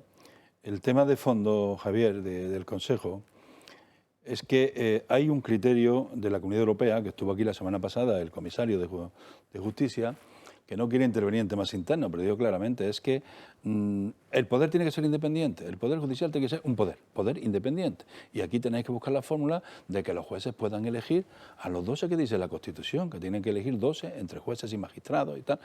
Pues chicos, eso que funcionó en la primera ley del 80, cuando llegó Felipe ya en el 85, cambió la ley de orgánica del Poder Judicial, que es a la que se remite la Constitución, y en esa ley orgánica pues empezó ya la componenda política, a la que ha acudido tanto el PP como el PSOE. 35 años de noviazgo. Han estado, que reparto de cromos, y han llegado a los acuerdos con Gallardo, con todos los que han estado, y se han repartido cromos. Ahora, ¿qué pasa? Que ahora el gobierno, que se ve que había una mayoría y no le gustaba, pues hizo una barbaridad que le tuvo que llamar a Europa la atención, que quería cambiar las mayorías cualificadas de 2/3 por mayoría simple, para cambiar los órganos de gobierno de los jueces. Y como no le funcionó, porque le paró Europa en una iniciativa parlamentaria que metieron, pues entonces, ¿qué han hecho? Pues han hecho un decreto ley que dice, bueno, pues mientras esté eso renovado o no se renueve y estén ahí con el mandato caducado, no pueden nombrar en la sala ni al Supremo, ni a las audiencias, ni nada, no pueden. Pero ahora le conviene en el Constitucional. ¿Por qué? Porque tiene muchas cosas de calado que se van a ver en el Tribunal Constitucional, que se van a ver en el Constitucional, y muchos compromisos que va a tener que intervenir el Constitucional, entre ellos esas amnistías que caquerean estos catalanes a la mesa de diálogo, amnistía y referéndum. Pues ahí hay temas de calado que no sabemos los compromisos que en Pedralbes o en otro sitio han adquirido, y necesita el control del poder del Tribunal Constitucional. ¿Y qué ha hecho? Otra trampa. O sea, usted no puede nombrar nada mientras esté con el mandato caducado, pero le voy a dar una excepción, le voy a hacer otro decreto. Eso no va a valer como excepción para el Constitucional, porque no me conviene. Y entonces le voy a decir que al Constitucional sí hay que nombrarlo. ¿Y por qué? Porque yo tengo que poner 2, que me toca 2 de gobierno, en la renovación parcial, y el Consejo 2, que es donde están. ¿Y ahí qué pasa? Pues bueno, pues que esto tiene que haber un debate de altura de si se quiere que sea un poder independiente o no, porque todo esto se resuelve como se resuelva, es una componenda más. El tema de fondo no está tratado. Desde luego, Fernando. El problema está en que no es eso, sino que es un problema de base, además súper básico. Y creo que necesariamente, urgentemente, como ¿ustedes se imaginan que el Poder Judicial manipulara al Poder Político, el Ejecutivo? Que fuera al revés, que ese estamento directamente designara a los políticos que deben regir o que deben administrar un país. Sería una situación paradójica, ¿no? Es decir, que el Poder Judicial controlara al Ejecutivo. Bueno, pues no es al revés. Esto, como bien ha dicho usted, desde el año 85 se viene formulando. Ya ha habido mayorías absolutas, tanto del PSOE como del PP, que se pudo en su momento modificar, como la ley de Ont, que tanto nos quejamos de que si la representación parlamentaria de los pequeños grupos, luego hemos visto lo que nos han dado. En un país como Bélgica les puede venir muy bien ese tipo de leyes, pero en España, que tenemos concretamente un tipo de país muy concreto y nuestros problemas, a lo mejor ese tipo de leyes no nos venía bien. Pero se pudo cambiar y no lo hicieron, porque no les interesa. Ahora vienen los problemas. Todo lo que es la política emponzoña siempre lo que toca. Y más cuando es un estamento tan importante como la base del rigor y de la rectitud, y sobre todo de la posibilidad de poder pensar que mañana puede ser un país interesante para venir a invertir. ¿Qué seguridad jurídica te puede dar si no tienes absolutamente ni designado tu propio Consejo del Poder Judicial o tu propio alto tribunal? Si te tienen que venir de Europa. Es que es bochornoso, te tienen que venir de Europa para decir, oiga, hagan ustedes aquí esto un poco mejor. Es una república de bananera. Si lo hemos visto en otros países que han pasado por una vicisitud muy parecida, como por ejemplo Venezuela. Bananero, me parece que es el momento por el que pasa el Partido Socialista Obrero Español. Esta mañana he escuchado a Vara que ha dado en la clave. El varón extremeño ha dado en la clave. Escúchenlo. No tengo nada que decir sobre lo que haya dicho García Páez, porque además tengo una cierta costumbre de no ni calificar ni descalificar lo que hacen los demás. Cada uno que haga lo que quiera dentro de su territorio, y nosotros aquí vamos a hacer una apuesta muy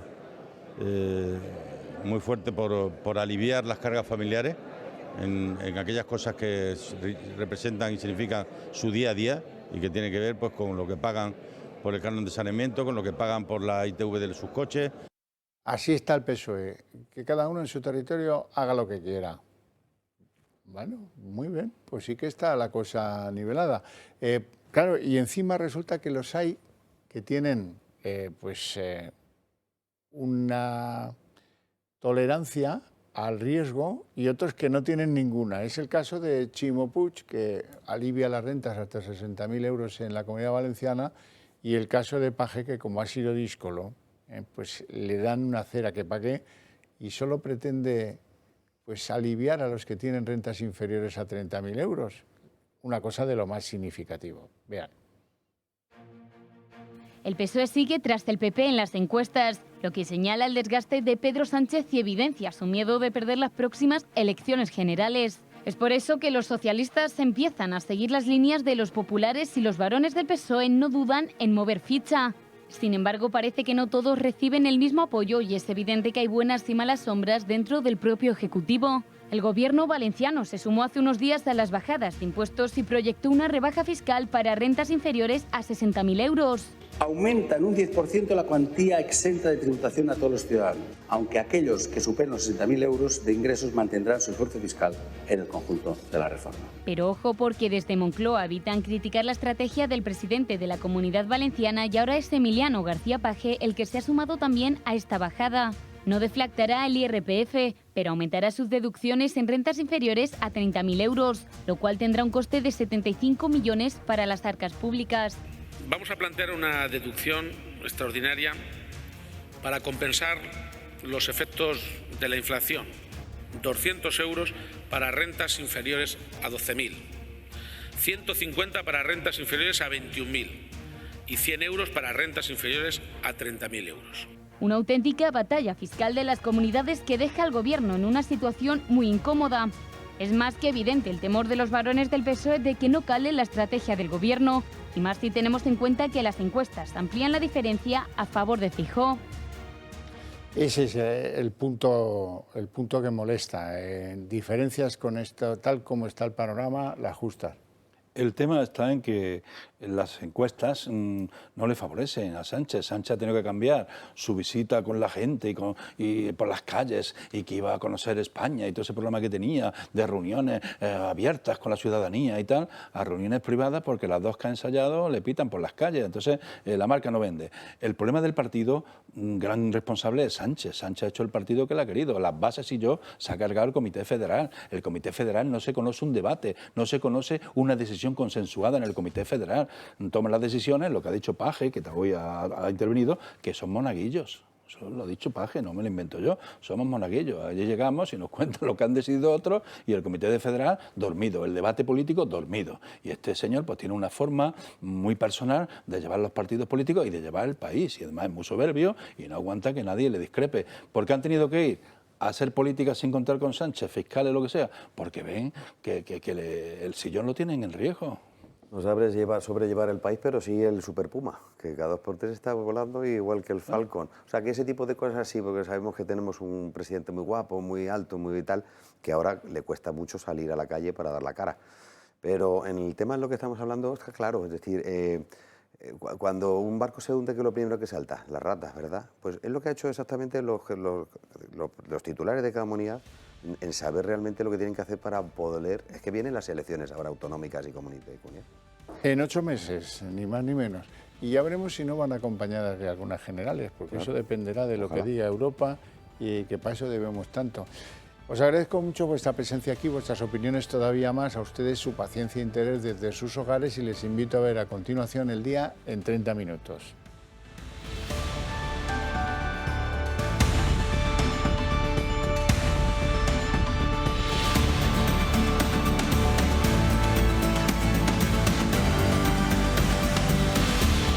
El día en 30 minutos. Bueno, si apruebas unos presupuestos con gastos extraordinarios, como ha sucedido para el año que viene en España, y tu horizonte de crecimiento no es creíble, entonces has hecho unos presupuestos tramposos. Hoy el Banco de España sacude de lo lindo a Nadia Calviño. El organismo independiente Banco de España dice que el año que viene no vamos a crecer, lo que dice Calviño, sino un 30% menos, que es un rebajazo impresionante. Calviño, después de haber hecho lo mismo, rebajar sus expectativas para el año que viene 2 veces, terminó diciendo que formulaba presupuestos con un aumento de la actividad económica, el crecimiento del PIB del 2,1% el año que viene. Ahora llega el Banco de España y dice que no, que eso no va a ser el 2,1, sino el 1,4. Así es que No sé de dónde vamos a sacar el dinero para hacer el presupuesto de los gastos extraordinarios. Y luego lo que tiene es que estos datos que da el Banco de España los comparte, por ejemplo, el organismo fiscal independiente, la AIREF, y también dicen que vamos a crecer mucho menos de lo que dice el Gobierno. Así que parece que el Gobierno quiere gastar porque es año electoral, pero sus previsiones se hacen en base a trampas y, desde luego, hacen una especie de trampas al solitario. Marina Álvarez. Así es. Muy buenas noches. Ha pasado un día de la aprobación de esas cuentas para 2023 y el Banco de España ya ha desacreditado la base económica que las sustenta. La institución ha rebajado 1,5 puntos las previsiones de crecimiento y estima que nuestra riqueza crecerá un 1,4% el año que viene, 7 décimas menos, aquí ve la comparativa, que lo que hacía el Gobierno. Hernández de Cos considera que la inversión estimada por Calviño va a ser mucho más modesta de lo que prevé su ministerio. La AIREF tampoco avala los presupuestos del Ejecutivo. El organismo también rebaja sus previsiones y corrige a la baja el crecimiento hasta el 1,5%. Estos informes ponen en cuestión el conjunto de los presupuestos, sobre todo las estimaciones de los ingresos. Sesión de control en el Congreso donde la secretaria general del Partido Popular, Cuca Gamarra, ha acusado al gobierno de Pedro Sánchez de comprar voluntades con esos presupuestos y esos gastos anunciados que tendrán lugar el año que viene. Dice que se trata de distraer con eso del impuesto a los ricos, cuando en realidad lo que se pretende es desplumar a los que no son ricos. Estos son unos presupuestos sociales. Estos son unos presupuestos que protegen a la clase media y trabajadora de este país. Usted necesita el dinero, que es de todos los españoles, para comprar voluntades. Y ya se lo están recordando sus socios, que le van a hacer sudar. Porque mientras distrae con los ricos, usted se dedica a desplumar a los trabajadores. Lo que demuestra una falta de empatía es escuchar a su líder decir que es antiguo hablar de ricos y pobres. Lo antiguo, señoría, es bajar los impuestos a los ricos. Bueno, y uno de los momentos más tensos ha sido el protagonizado esta mañana por Nadia Calviño y Iván Espinosa de los Monteros en el Congreso. El portavoz de Vox ha asegurado que no conoce a nadie que haya prosperado con las políticas de Sánchez, a lo que Calviño le ha replicado que revise a sus amigos. Que ustedes están comprometidos en erradicar la riqueza. Nosotros preferiríamos erradicar la pobreza. Desde que ustedes han llegado a este gobierno, señorías, no conozco ningún español que haya prosperado, excepto ustedes, por supuesto, ustedes y los indocumentados de Podemos. Pues tiene usted que revisar a sus amigos. ¿Eso quiere decir que no conoce a nadie que perciba el salario mínimo interprofesional? ¿Que no conoce a ningún joven que ha conseguido por primera vez un empleo indefinido gracias a la reforma laboral? ¿Que no conoce a nadie que se beneficie de las becas? El Banco de España dispone del mejor servicio de análisis y prospectiva de la economía de este país. De ahí que sus previsiones para el año que viene tengan un plus de credibilidad que, por cierto, no goza del mismo prestigio el ministerio de Nadia Calviño. Todo lo contrario, el Banco de España prevé que este año creceremos un 4,6%, a pesar de que hay una desaceleración de la economía que ya se ve venir, a pesar de que hay un drama en cómo se financia la empresa en este nuevo periodo que inauguramos, a pesar de que tenemos unas previsiones bastante dudosas. Ahora lo peor viene cuando la entidad que preside Pablo Hernández de Cos analiza el año próximo, el 2023, y ahí dice que tendremos un crecimiento bajísimo, el 1,4% frente al 2,1% que había adelantado el Ministerio de Economía como la base del caldo de los nuevos presupuestos. Esto es muy grave porque supone una diferencia entre uno y otro cálculo del orden del 33% por debajo de lo que había anunciado que iba a venir Calviño. Para el Banco de España, el drama del 2023 se debe a que los precios del gas van a continuar muy elevados y impactando sobre el futuro de las empresas, se debe también al encarecimiento de la financiación y se debe también al impacto de la inflación. Este último factor, la inflación, va a pasar del 8,7% para este año a un 5,6% el año que viene, según el Banco de España, algo que ya firmaríamos muchos ahora mismo. Y el paro, se preguntarán, bueno, pues según el Banco de España, los desempleados aumentarán, no mucho, pero se van a poner cerca del 13%, en un 12,9% exactamente, como consecuencia de los ERE que se ven venir y de los cierres empresariales que también son muy previsibles en los próximos meses. Así que vayan preparándose para un año horrible. Con suerte, la gran ventaja de ese año horrible va a ser que tendremos elecciones generales. Y continúa la polémica por la subida salarial de los funcionarios y de los diputados del Congreso. Mientras la oposición tacha esta medida de insolidaria, la ministra de Hacienda, María Jesús Montero, acusa de antipolíticos a aquellos que la critican.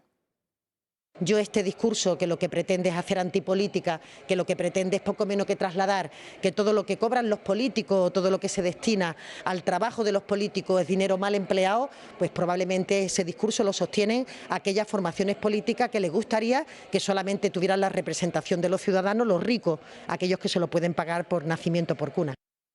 Probablemente se acuerden de Teresa Rodríguez, la líder ahora ya no de Podemos, sino de Adelante Andalucía. Ella está en la guerra de que se equipare el sueldo de los diputados autonómicos al salario medio de los andaluces. ¿Qué supondría esto en la práctica? Pues bajar de un sueldo de 3.200 euros a uno de apenas 2.000. Bueno, y el presidente extremeño Guillermo Fernández Vara ha querido echar un capote a Emiliano García Paje tras su última ruptura con las líneas marcadas por Ferraz. Vara ha asegurado que dentro de cada territorio cada uno es libre de tomar sus propias decisiones. No tengo nada que decir sobre lo que haya dicho García Paje, porque además tengo una cierta costumbre de no ni calificar ni descalificar lo que hacen los demás. Cada uno que haga lo que quiera dentro de su territorio, y nosotros aquí vamos a hacer una apuesta muy fuerte por aliviar las cargas familiares en aquellas cosas que representan y significan su día a día y que tiene que ver pues con lo que pagan por el canon de saneamiento, con lo que pagan por la ITV de sus coches. Las familias numerosas van a perder una de las ventajas fiscales que tenían hasta ahora. Ya no van a poder deducirse en sus rentas un porcentaje del salario que pagaban por tener empleadas domésticas que ayudaran en los trabajos del hogar. A partir de ahora, las familias numerosas tienen un tope de sus deducciones fiscales que va a estar en 1.200 euros, lo cual, pues ya saben, significa unos 100 euros mensuales. Nuevo varapalo de Sánchez a las familias numerosas. El jefe del Ejecutivo va a eliminar la bonificación actual en la Seguridad Social por contratar a empleadas domésticas. En respuesta, la Asociación de Familias denunció esta medida y solicitó que el Gobierno reconsiderara su decisión debido al momento de dificultad económica que está afectando sobre todo a los hogares con mayor número de personas. Pues bien, el Gobierno no se plantea recuperar una ayuda que puede dejar en serias dificultades a muchos hogares y además lanzar al paro a infinidad de trabajadores de los servicios domésticos por la imposibilidad de pagarles. Por su parte, diferentes grupos han querido mostrar su apoyo hacia este colectivo. Hay más de 550.000 empleadas del hogar y una de cada 4 se encuentra en situación irregular y podrán ser más si se penaliza a las familias numerosas sin la bonificación. Destacan que es urgente que se puedan conseguir apoyos de los diputados y de los diferentes grupos para alcanzar una mayoría que permita aprobar la enmienda que mantenga la bonificación para estas familias numerosas. Por su parte, diferentes grupos han querido mostrar su apoyo hacia este colectivo. Que ustedes siempre mienten cuando hablan sobre Vox, pero también para evidenciar que son ustedes, todos ustedes y no nosotros, los que, habiendo gobernado este país durante muchos años, han discriminado al colectivo de las empleadas del hogar. Las han discriminado ustedes negándoles hasta la fecha el acceso a las prestaciones por desempleo. Pues bien, esto deja a muchas familias en una tesitura en la que no van a poder pagar a una trabajadora del hogar. Una situación en la que muchos padres no se pueden hacer cargo de todo. Y todo ello sumado a unos gastos por la inflación que multiplica por todo el tamaño de su hogar. También en el Congreso, Yolanda Díaz hoy se las ha tenido con Vox, partido al que acusa de ser enemigo y de odiar a Comisiones Obreras y a UGT. Yolanda Díaz ha arremetido contra el sindicato afín a Vox Solidaridad, al que acusa de no quejarse cuando recibe dinero público. En Solidaridad se lo han tomado fatal, exigen que rectifique de forma inmediata y si no, pues la van a llevar a los tribunales. Respeten a los sindicatos en este país. Primero, porque están defendiendo ahora mismo el interés general.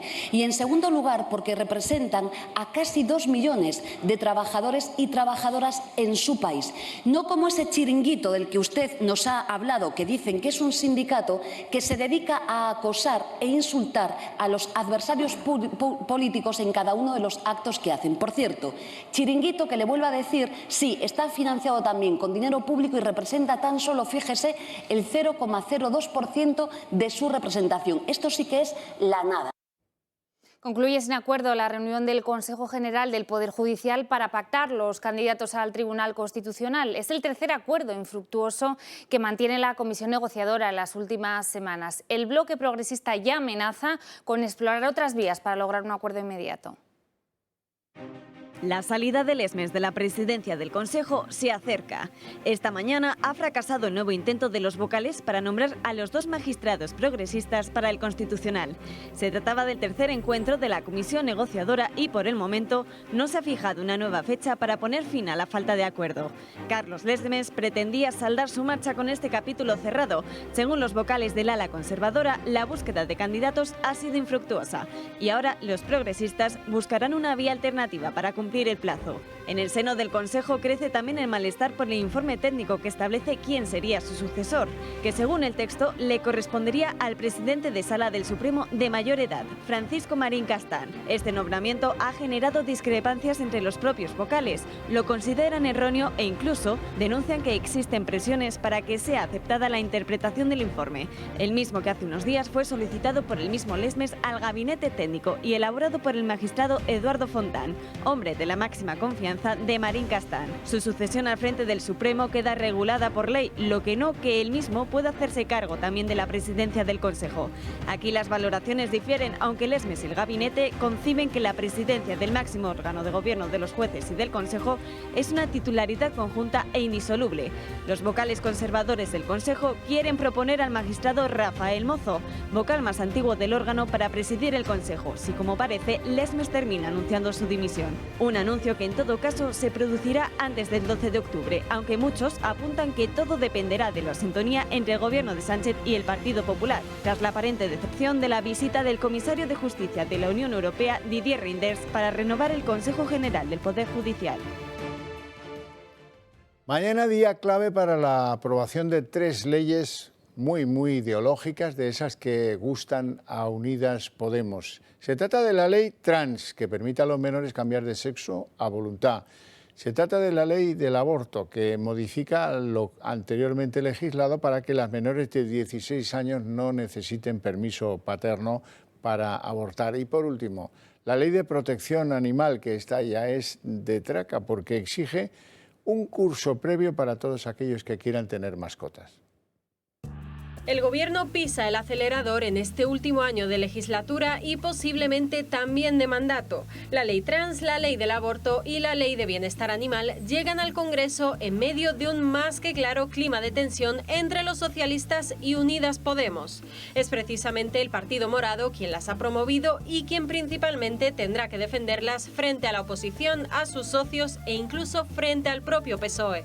Las críticas socialistas comenzaron en el momento en el que se conocieron las primeras pinceladas de la ley trans, una norma que obvia el sexo biológico para hablar de género, o dicho de otro modo, que ataca al feminismo clásico porque elimina el significado de mujer. ¡Ser mujer! ¡No es su sentimiento! Eso es lo que sostenía Carmen Calvo. La ley trans puede destrozar toda la legislación de igualdad. Y los de Podemos le dijeron... Que le vaya bonito. Quizá el punto más polémico de la ley trans es que permite a cualquier persona cambiar de sexo con una simple declaración en el registro, sin que nadie pueda oponerse. Aún así, esto no haría que hombres ya condenados por violencia de género se librasen de la condena.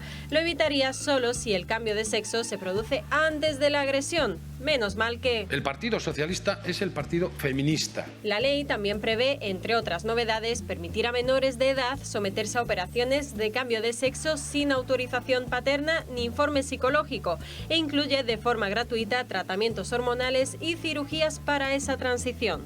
Pero la posibilidad de que menores tomen decisiones sin el consentimiento de sus padres también es un problema en la ley del aborto.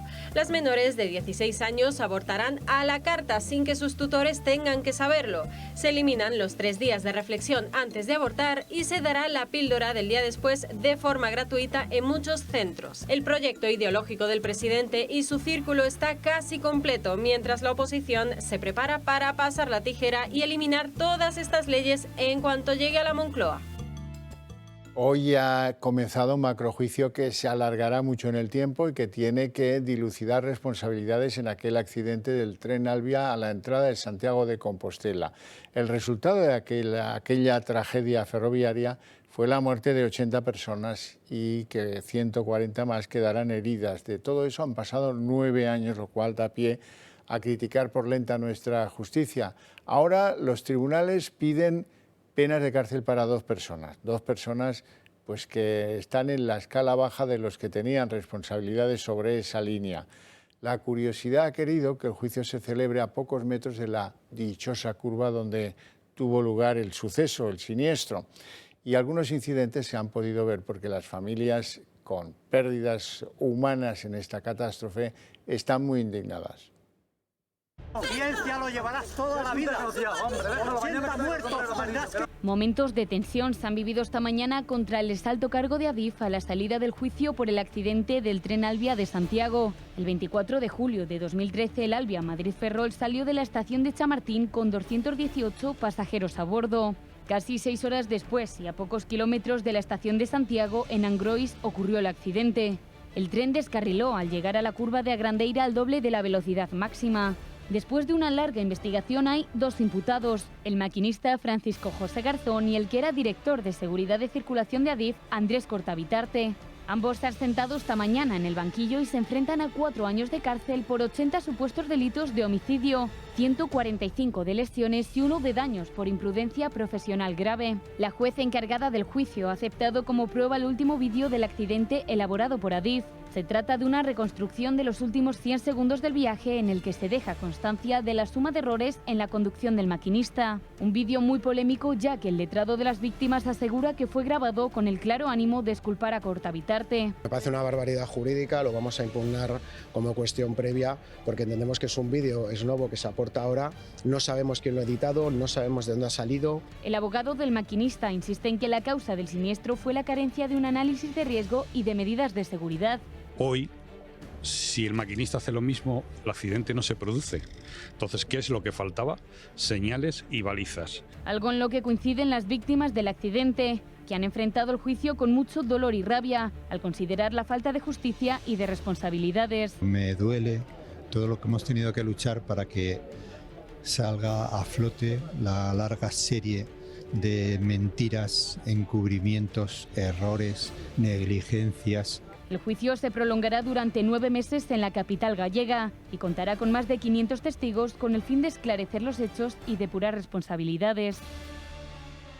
Hoy ha arrancado el juicio contra el que fuera presidente del Parlamento catalán durante el proceso independentista, Roger Torrent, y otros miembros de la mesa del Parlamento. La Fiscalía pide para él 1 año y 8 meses de inhabilitación por desoír al Tribunal Constitucional al tramitar resoluciones a favor de la autodeterminación. Los acusados han invocado hoy la inviolabilidad parlamentaria, pero el tribunal ha asegurado que va a mantener esa celebración del juicio. Bueno, y las tropas ucranianas continúan ganando posiciones en su contraofensiva. En el sur, Rusia se ha visto obligada a replegarse ante esos avances de las tropas ucranianas. Kiev ya habría recuperado el control de varias zonas de la región de Jersón, forzando así a los rusos a retirarse más hacia el sur. Y en Lugansk, el otro gran foco de la contraofensiva, las autoridades prorrusas ya no lo esconden, califican la situación vivida allí como alarmante. 8º paquete de sanciones de la Unión Europea contra Rusia, esta vez por la anexión de esos lugares donde se han celebrado referéndums que Bruselas considera ilegales. Al mismo tiempo, Ursula von der Leyen anunciaba hoy topes para que no se pueda comprar mucho gas en Rusia. Bruselas cambia de opinión. Ahora sí que se abre a introducir un tope al precio del gas, pero cuidadosamente calculado y temporal. Tenemos que limitar este impacto inflacionario del gas en la electricidad en toda Europa. Por eso estamos dispuestos a discutir un tope en el precio del gas que se utiliza para generar electricidad. Un tope que Teresa Rivera no ha dudado en aplaudir y destacar que en España se hizo antes. Me gustaría expresar nuestra satisfacción por esa intervención, por el coraje y por el compromiso que ha expresado la presidenta de la Comisión, en línea con lo que venimos destacando en España desde hace mucho tiempo. La excepción ibérica sigue sin dar sus frutos porque la factura de la luz sigue siendo un 34% más cara que el año pasado. Desde Bruselas hacen autocrítica por llegar tarde al tope del gas, pero se comprometen a intensificar sus relaciones con otros países proveedores de gas para amortiguar el precio. Intensificaremos nuestras negociaciones con socios de confianza, por ejemplo con Noruega, para rebajar el precio que pagamos por las importaciones de gas. También ha sido muy crítica con las medidas de Alemania. El gobierno ha lanzado un paquete de 200.000 millones de euros para ayudar a sus industrias y consumidores, algo que no ha gustado en Bruselas porque no saben cómo va a repercutir al resto de los Estados miembros. Otros Estados miembros no tienen esta capacidad financiera y eso plantea un problema de cohesión dentro del mercado interior. Hay que mantener el funcionamiento del mercado interior y evitar distorsiones de la competencia, sin duda. Y también hoy la Unión Europea ha anunciado la 8ª ronda de sanciones contra Rusia, esta vez por la anexión de Putin de los territorios ucranianos. España y Alemania persisten en esa presión a Macron para poner en marcha el MidCat en el año 2025. Sánchez y Scholz han escenificado hoy su alianza en esta materia. Ambos mandatarios se han reunido esta tarde en Coruña en el marco de la cumbre hispano-alemana, donde han insistido en la importancia de ese gasoducto para crear un mercado energético sólido en la Unión Europea. Sobre la mesa también ha estado la creación de un escudo antimisiles a nivel europeo, propuesta a la que también podría adherirse en los próximos días España. Bueno, y las revueltas en Irán tras el asesinato de Mahsa Amini ya han llegado a las escuelas del país. Miles de niñas se han unido a la revolución y se han quitado el velo obligatorio en los colegios en señal de repulsa al régimen islámico. Imágenes como esta, que antes parecía impensable, están recorriendo todo el mundo. Se trata de jóvenes quemando sus hijabs y pisoteando los cuadros con la cara de las autoridades iraníes. Mujer, vida y libertad se ha convertido en el lema de estas protestas. Ya es oficial, Ucrania se une a España y a Portugal en una candidatura de los 3 países para celebrar conjuntamente el Mundial de Fútbol del año 2030. Ucrania compartirá candidatura con España y Portugal para el Mundial de Fútbol 2030. Una noticia sorprendente, ya que los 2 países de la península ibérica querían presentarse juntos por su cercanía.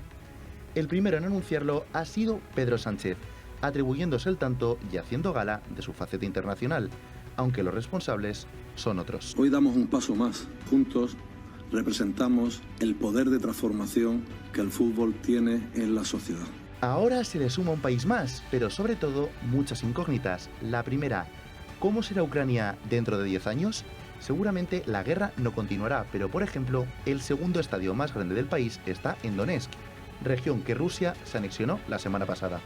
Para el Mundial serán necesarios 14 estadios, a día de hoy le corresponden 11 a nuestro país. Murcia, Zaragoza, Vigo, Gijón, Málaga y Las Palmas están invirtiendo millones de euros para mejorar sus estadios y luchar por las 3 últimas plazas. Con la adhesión de Ucrania podrían quedarse todas fuera.